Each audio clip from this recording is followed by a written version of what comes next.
রাজধানীর দক্ষিণ বেগুনবাড়িতে ওয়াশিকুর রহমান নামে এক ব্লগারকে কুপিয়ে হত্যা। ঘটনাস্থল থেকে হাতে নাতে দুজন আটক। ভিন্ন মতাদর্শের কারণে এই হত্যাকাণ্ড। বগুড়া, খুলনা সহ দেশের বিভিন্ন স্থানে একই দিনে ট্রাক চাপায় 4 স্কুল ছাত্রের মৃত্যু। প্রতিবাদে ঢাকা রংপুর মহাসড়ক অবরোধ। দলীয় কোন্দল নিয়ে চট্টগ্রাম সিটি নির্বাচনে মাঠে নেমেছেন প্রধান দুই জোট সমর্থিত মেয়র প্রার্থীরা। দ্বন্দ্ব এড়ানো না গেলে জয় নিয়ে সংশয় নেতাদের। অত্যাচার ও নির্যাতনে বাড়ি ছাড়তে বাধ্য হল বরগুনার 14টি হিন্দু পরিবার। আইনের আশ্রয় নিয়েও মেলেনি রেহাই। অভিযুক্তের বিরুদ্ধে ব্যবস্থা নেওয়ার আশ্বাস পুলিশের। এবং পটুয়াখালীতে আজও মেরামত হয়নি সিডর আইলায় ক্ষতিগ্রস্ত বেড়িবাঁধ। বর্ষা মৌসুম নিয়ে শঙ্কায় লাখ লাখ মানুষ। উন্নয়ন বোর্ড বলছে বরাদ্দের অভাব।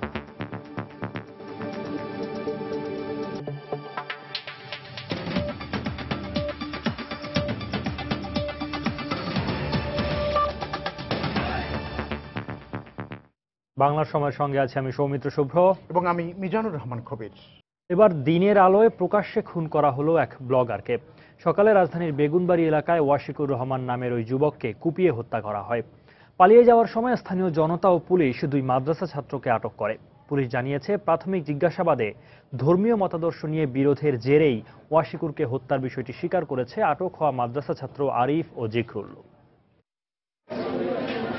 রাজধানীর বেগুনবাড়ি জীবিকার মোড়ের যেখানে খুনের ঘটনা ঘটে সোমবার দিনভর সেখানে ছিল উৎসুক জনতার ভিড়। প্রত্যক্ষদর্শীরা জানান, সোমবার সকাল 9:15টার দিকে এক যুবকের ওপর চাপাতি নিয়ে 3 যুবককে হামলে পড়তে দেখেন মধ্যবয়স্ক এক নারী। তার চিৎকারে ওই 3 হামলাকারীকে ধাওয়া করে জনতা। পরে পুলিশের সহায়তায় তাদের মধ্যে 2 জনকে আটক করা হয়।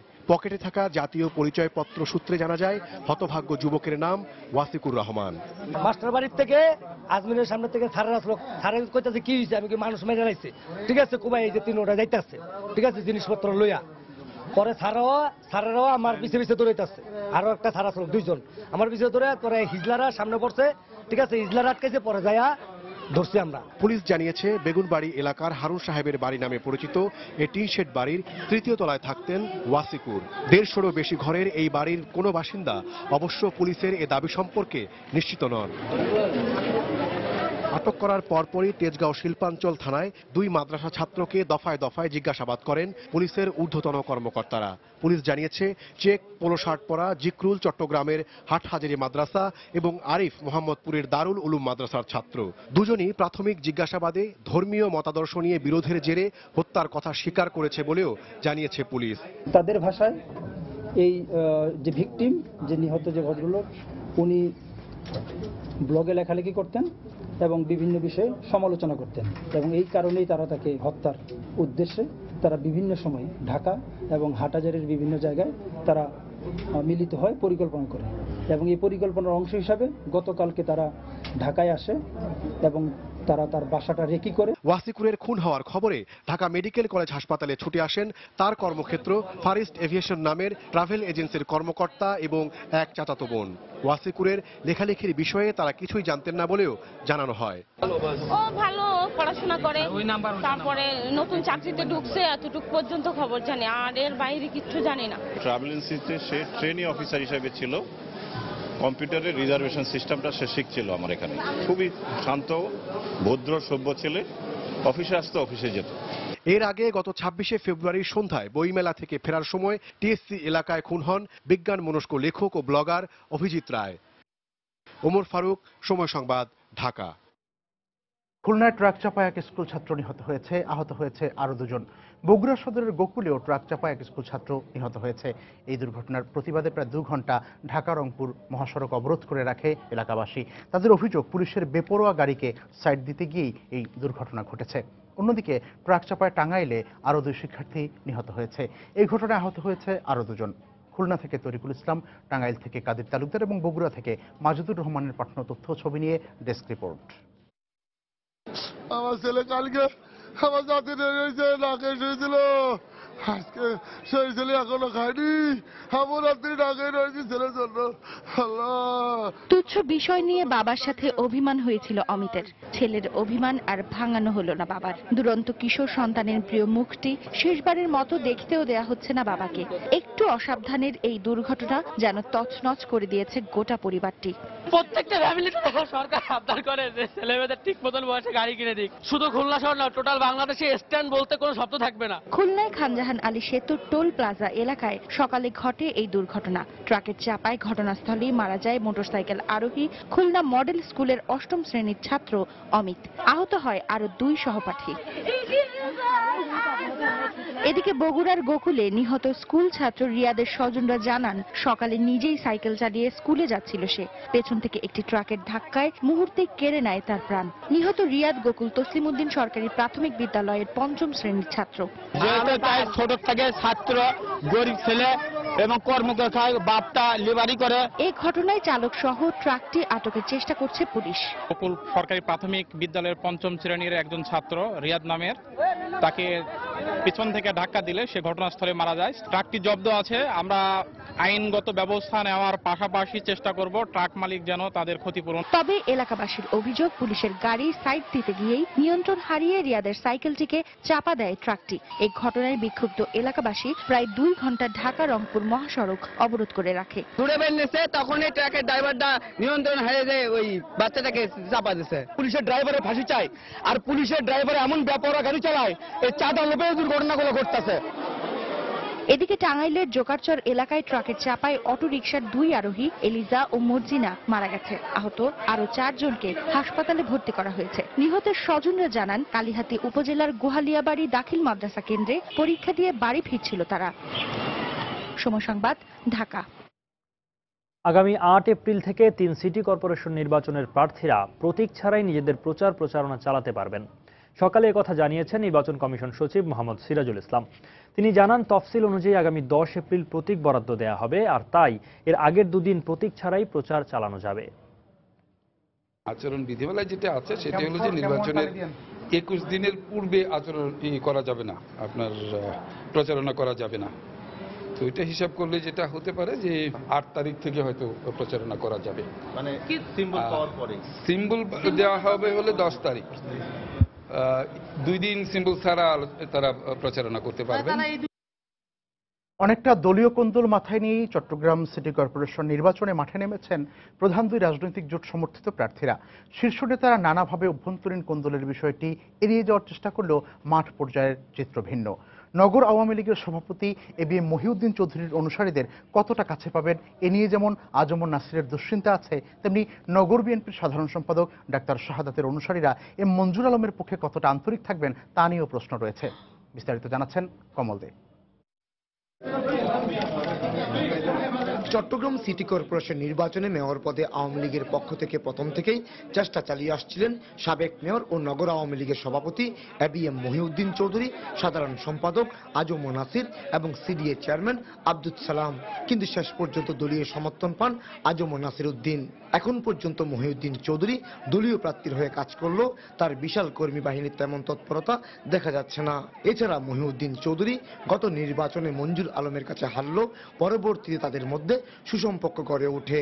মহিউদ্দিন চৌধুরীর সাথে সংযোগ করে বিভিন্ন কাজকর্ম করাতে মানুষ সাধারণত ওনার উপরে আমার মনে হয় কিছু রুষ্ট আছে।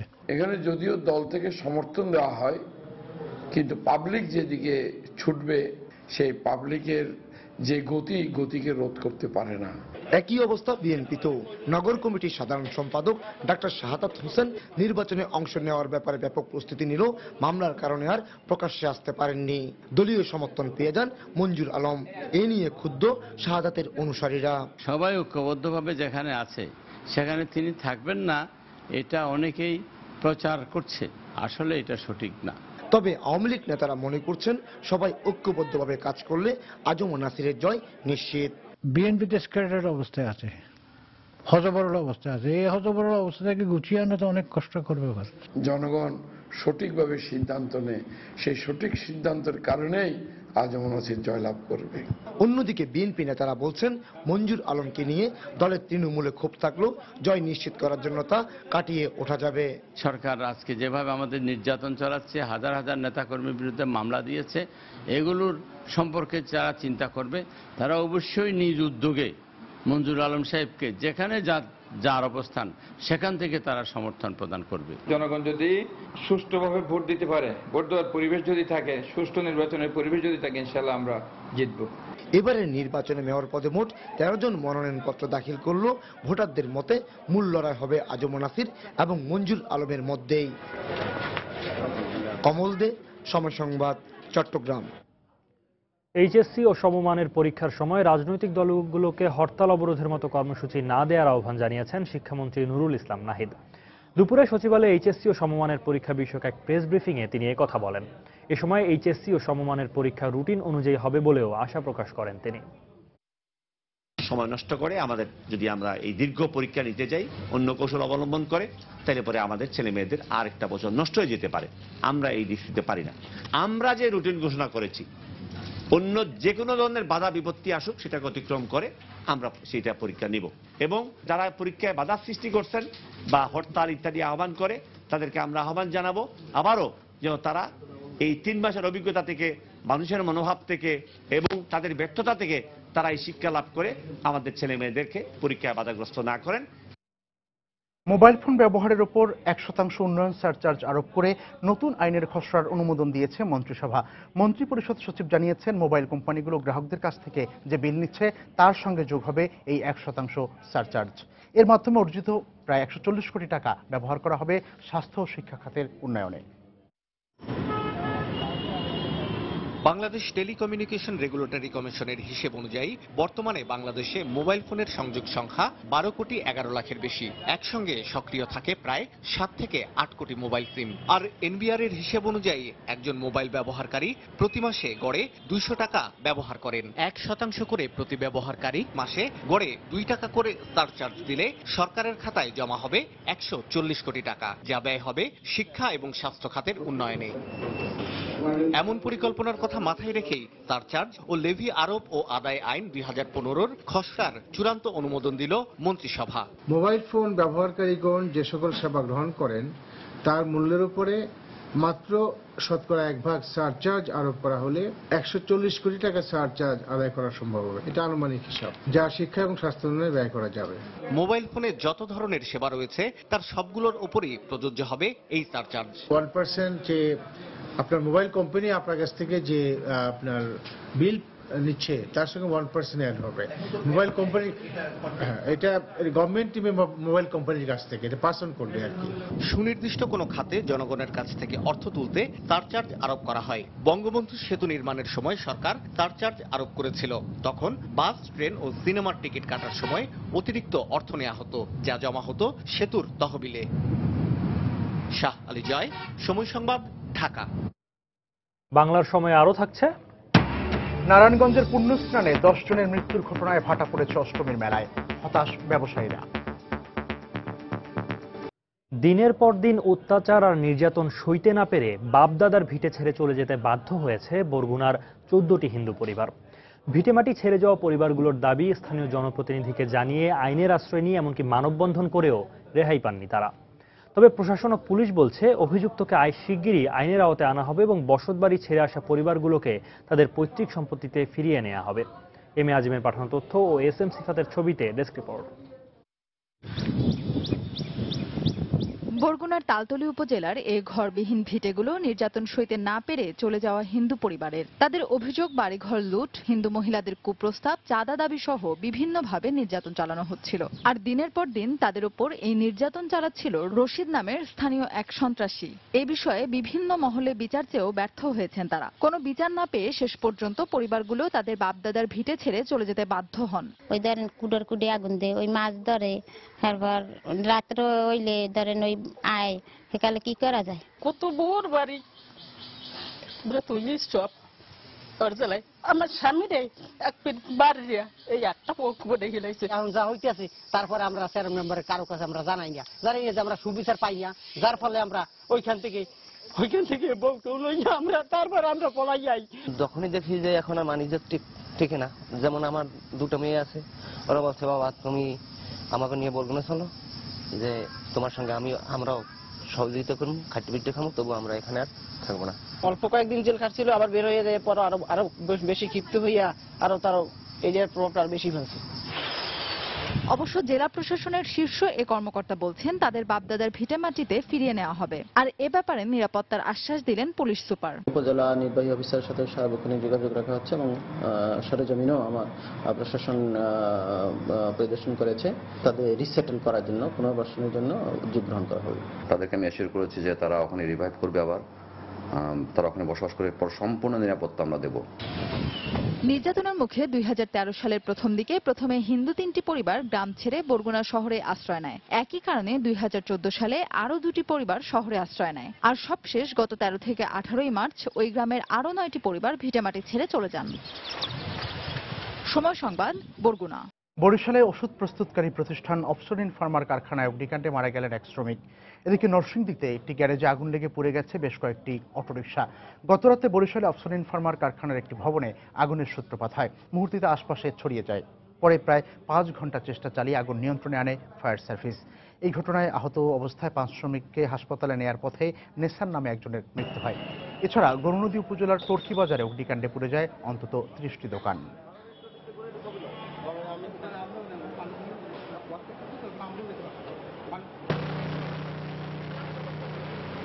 এদিকে নরসিংদীর চালাকচর বাজারে গতরাত 3টার দিকে একটি গ্যারেজে আগুন লেগে যায়। খবর পেয়ে ঘটনাস্থলে গিয়ে 2 ঘন্টা চেষ্টার পর আগুন নিয়ন্ত্রণে আনে ফায়ার সার্ভিস।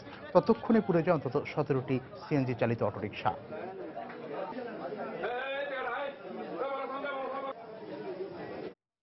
অষ্টমী পুণ্যস্নান উপলক্ষে নারায়ণগঞ্জের লাঙ্গলবন্দে চলছে সপ্তাহব্যাপী লোকজ মেলা। তবে পুণ্যস্নানে পদদলিত হয়ে 10 জন নিহতের ঘটনায় মেলায় দর্শনার্থী এবং কেনাবেচায় ভাটা পড়েছে। ব্যবসায়ীরা জানান, অন্যান্য বছর এই মেলায় দর্শনার্থীদের সংখ্যা লক্ষাধিক ছাড়িয়ে গেলেও এবারে তা অনেকটাই ফাঁকা। 2 শতাধিক দোকানে রকমারি পণ্যের পসরা সাজিয়ে বসেছেন ব্যবসায়ীরা। বেচাকেনা না থাকায় বিভিন্ন জেলা থেকে আসা এসব ক্ষুদ্র ব্যবসায়ী হতাশ হয়ে পড়েছেন। 26 মার্চ লাঙ্গলবন্দে শুরু হওয়া এই লোকজ মেলায় আগামী 1 এপ্রিল পর্যন্ত চলবে এই মেলা।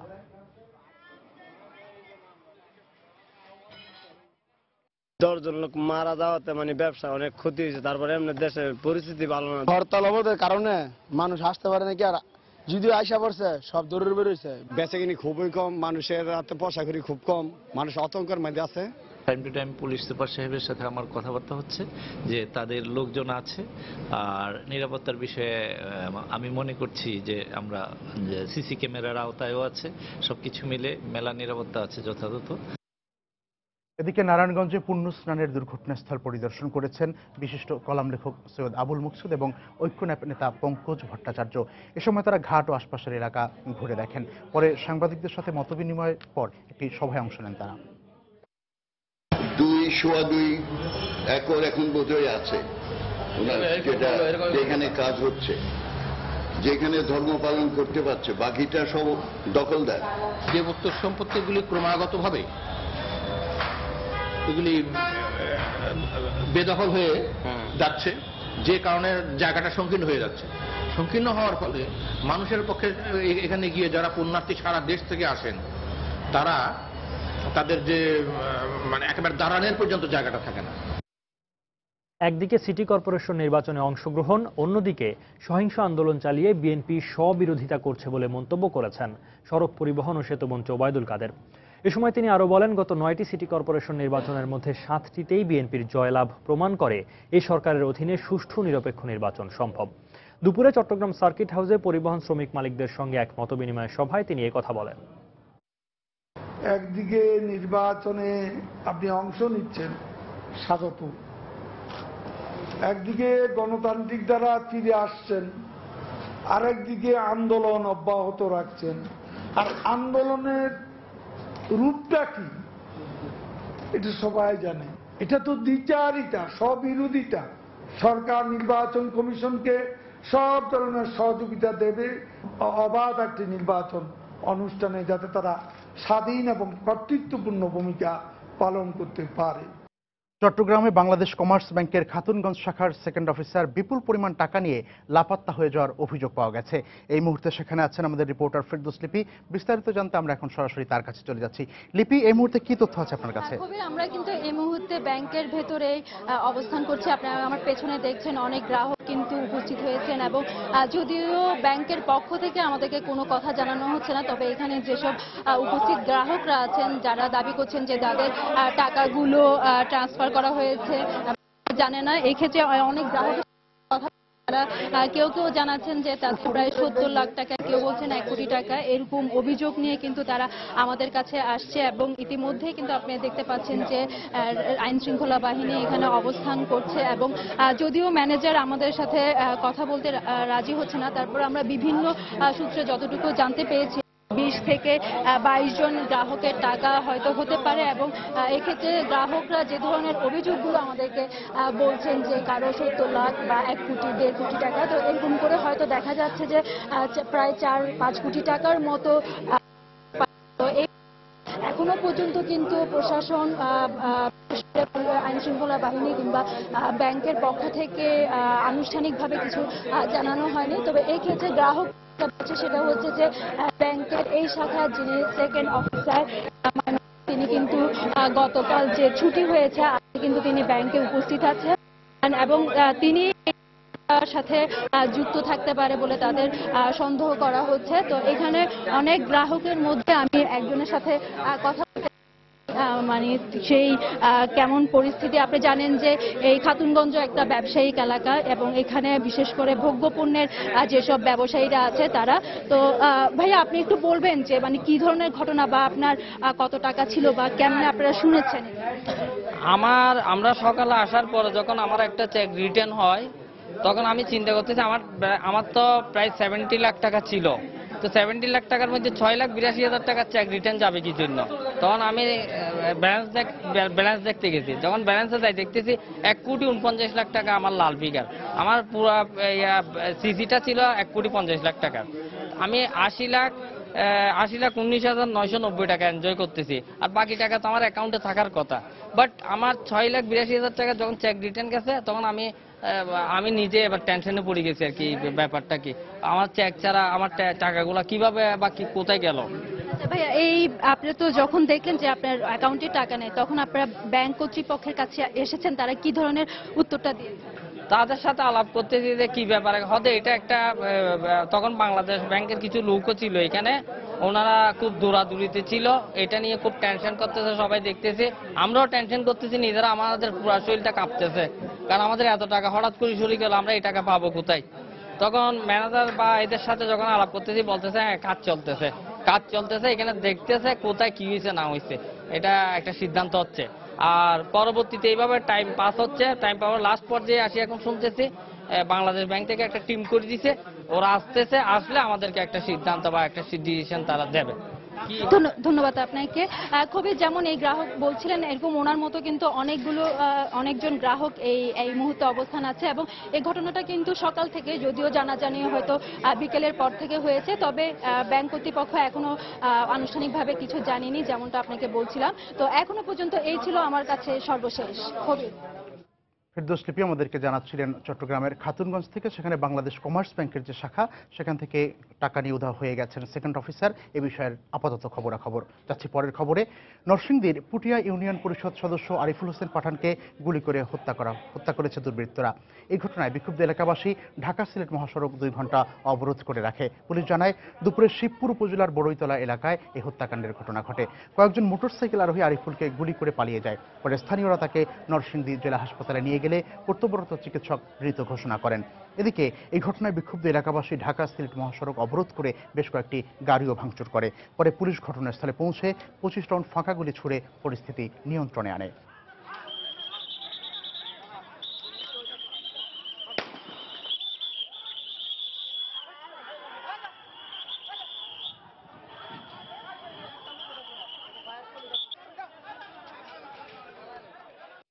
পুলিশ জানে কারা এটা করছে, তারা কেন রেট নিতেছে না, তারা কেন এটার প্রতিবাদ করতেছে না, তারা এটা কার উপরে ছেড়ে দিচ্ছে?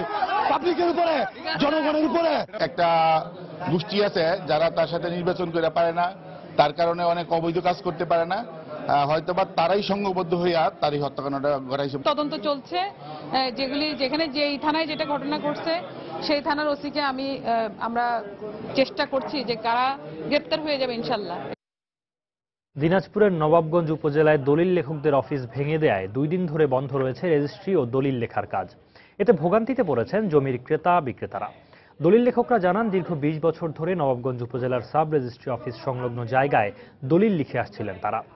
সম্প্রতি উপজেলা নির্বাহী অফিসার তাদের কাছ থেকে দলিল প্রতি চাঁদা দাবি করেন, কিন্তু চাহিদা মতো চাঁদা দিতে না পারায় কোনো আগাম নোটিশ না দিয়েই দলিল লেখক সমিতির সবগুলো ঘর ভেঙে দেওয়া হয় বলে অভিযোগ করা হয়।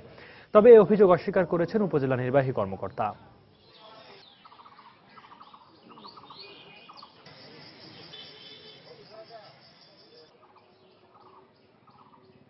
আমাদের যেগুলা আমরা দলিল লিখে বসে অস্থায়ী একগুলো ঘর ছিল, সেই ঘরগুলা উনি আমাদের নোটিশ ছাড়াই বিনা নোটিশে ভেঙে ফেলছে। আমাদের এএমও সাহেব অন্যভাবে চাঁদা দাবি করেছে, আমরা সেই চাঁদা না দেওয়ায় আমাদের দলিল লেখকদের যে ঘরগুলো ভেঙে দেওয়া হয়েছে। বাজারে ঘর উঠেছে 3টা ঘর ভেঙে দিছি, বনের জায়গায় ঘর উঠেছে 26টা ঘর ভেঙে দিছি। আর পরিষদের ভিতরের ঘর আমি যদি ভাঙতে না পারি, তা আমার তো প্রশ্নের সম্মুখীন হয়ে যেতে হয়। এখন আপনার ঘর যদি আমি ভেঙে দিই, আপনি এগ্রিড, আপনি তখন বলবেন যে ইউনো আমার কাছে চাঁদা পেয়েছে, ইউনো আমার কাছে ঘুষ পেয়েছে। বরিশালের গৌরনদীতে জাটকা মাছ পরিবহনের দায়ে 2 জনকে 1 মাসের কারাদণ্ড দিয়েছেন ভ্রাম্যমাণ আদালত। এ সময় 300 মণ জাটকা ও ট্রাকটিকে জব্দ করা হয়। কোস্টগার্ড জানায়, গোপন সংবাদের ভিত্তিতে গতরাতে ঢাকা বরিশাল মহাসড়কের বাটাচোর এলাকায় অভিযান চালায় পুলিশ। এ সময় ঢাকাগামী একটি ট্রাকে তল্লাশি চালিয়ে 300 মণ জাটকা উদ্ধার করা হয়। এ সময় ট্রাকটির চালক সহ 3 জনকে আটক করা হয়। পরে ভ্রাম্যমাণ আদালত 2 জনকে 1 মাসের কারাদণ্ড ও 1 জনকে 5000 টাকা জরিমানা করেন।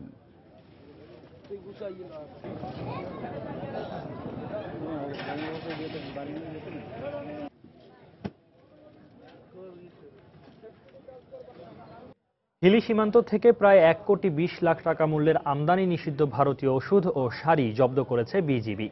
টহলরত বিজিবি জানায়, গতকাল রাতে গোপন সংবাদের ভিত্তিতে আটপাড়া সীমান্ত এলাকার যমুনা নদীর চরে অভিযান চালানো হয়। এ সময় সেখান থেকে 1,14,000 পিস আমদানি নিষিদ্ধ ভারতীয় ওষুধ ও শাড়ি জব্দ করা হয়। তবে এ সময় কাউকে আটক করতে পারেনি বিজিবি। পরে জব্দ করা ওষুধ ও শাড়ি হিলি কাস্টম শুল্ক গুদামে জমা দেওয়া হয়।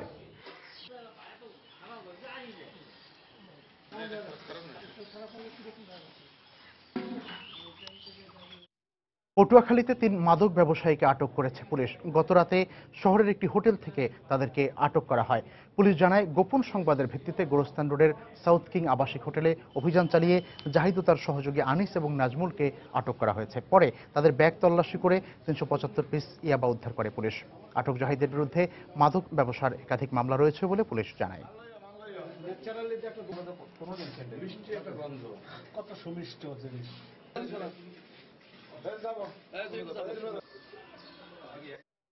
আন্তর্জাতিক দুর্নীতি প্রতিরোধ দিবস 2015 উপলক্ষে দেশের বিভিন্ন স্থানে মানববন্ধন ও আলোচনা সভা অনুষ্ঠিত হয়েছে। সকালে কুড়িগ্রাম জেলা প্রশাসন ও দুর্নীতি প্রতিরোধ কমিটির উদ্যোগে কালেক্টরেট স্কুল অ্যান্ড কলেজ চত্বর থেকে একটি র্যালি বের হয়। র্যালিটি বিভিন্ন সড়ক ঘুরে শহরের কলেজ মোড় এলাকার বিজয়স্তম্ভ চত্বরে গিয়ে মানববন্ধন করে।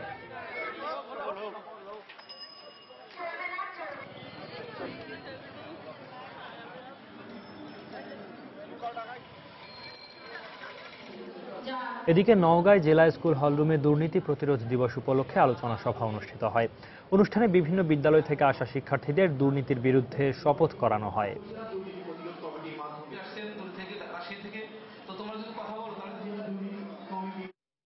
7 বছর পেরিয়ে গেলেও পটুয়াখালীতে প্রলয়ঙ্করী সিডর ও আইলায় ক্ষতিগ্রস্ত বেড়িবাঁধ মেরামত করা হয়নি এখনো।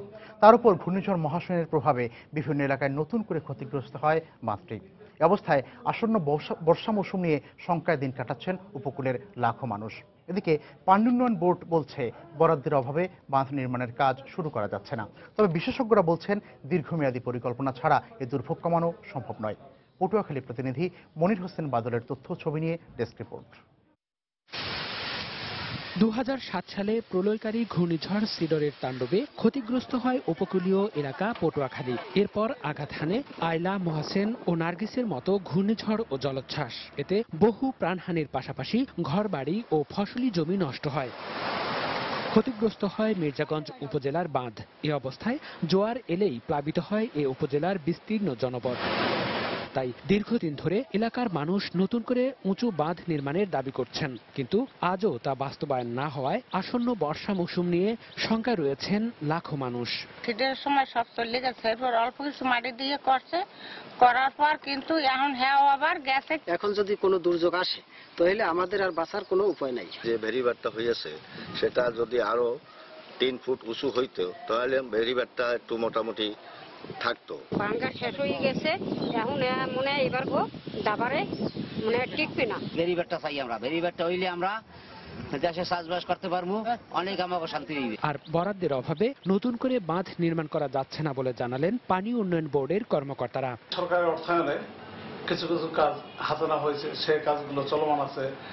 তারপরও আমাদের বরাদ্দ স্বল্পতার জন্য এখনো কিছু কিছু কাজ বাকি আছে, যেটা প্রক্রিয়াধীন আছে। আমরা বাজেট বরাদ্দ চেয়েছি। তবে বিশেষজ্ঞদের মতে আধুনিক ও দীর্ঘমেয়াদী পরিকল্পনা ছাড়া দুর্ভোগ কমানো সম্ভব নয়। পানি উন্নয়ন বোর্ডের যে প্ল্যানগুলো বাস্তবায়ন হচ্ছে, এই প্ল্যানগুলো বাস্তবায়ন করার জন্য যে ধরনের তাদের অ্যাকশন প্ল্যান আছে, সেই টুলস এবং টেকনিক্সকে যে পর্যন্ত না আধুনিকায়ন না করা হবে, হ্যাঁ, সে পর্যন্ত এই প্ল্যানগুলো আসলে আমি মনে করি যে পুরোপুরি সাকসেসফুল হবে না। পটুয়াখালী জেলায় মোট ৮,০০০ কিলোমিটার বেড়ি বাঁধ রয়েছে। এর মধ্যে ৩,০০০ কিলোমিটার বাঁধ এখনো অরক্ষিত অবস্থায় রয়েছে। সময় সংবাদ, পটুয়াখালী। এ পর্যায়ে শীর্ষ সংবাদ জানিয়ে দিচ্ছি আরেকবার। রাজধানীর দক্ষিণ বেগুনবাড়িতে ওয়াশিকুর রহমান নামে এক ব্লগারকে কুপিয়ে হত্যা। ঘটনাস্থল থেকে হাতে নাতে 2 জনকে আটক। ভিন্ন মতাদর্শের কারণেই এ হত্যাকাণ্ড। বগুড়া, খুলনা সহ দেশের বিভিন্ন স্থানে একই দিনে ট্রাক চাপায় 4 স্কুল ছাত্রের মৃত্যু। প্রতিবাদে ঢাকা রংপুর মহাসড়ক অবরোধ। মোবাইল ফোন ব্যবহারের উপর উন্নয়ন সারচার্জ আরোপ করে আইনের খসড়ার চূড়ান্ত অনুমোদন। বছরে সরকারের আয় হবে 140 কোটি টাকা। দলীয় কোন্দল নিয়েই চট্টগ্রাম সিটি নির্বাচনে মাঠে নেমেছেন প্রধান 2 জোট সমর্থিত মেয়র প্রার্থীরা। দ্বন্দ্ব এড়ানো না গেলে জয় নিয়ে সংশয় নেতাদের। এবং অত্যাচার ও নির্যাতনে বাড়ি ছাড়তে বাধ্য হল বরগুনার 14টি হিন্দু পরিবার। আইনের আশ্রয় নিয়েও মেলেনি রেহাই। অভিযুক্তদের বিরুদ্ধে ব্যবস্থা নেওয়ার আশ্বাস পুলিশের। এই ছিল বাংলার সময়ে। যে কোনো খবর পেতে ভিজিট করুন সময়নিউজ.tv। এছাড়া এইমাত্র পাওয়া খবর আপনার মোবাইলে পেতে SMS করুন *BN লিখে পাঠিয়ে দিন 16242 নম্বরে। সঙ্গে থাকুন।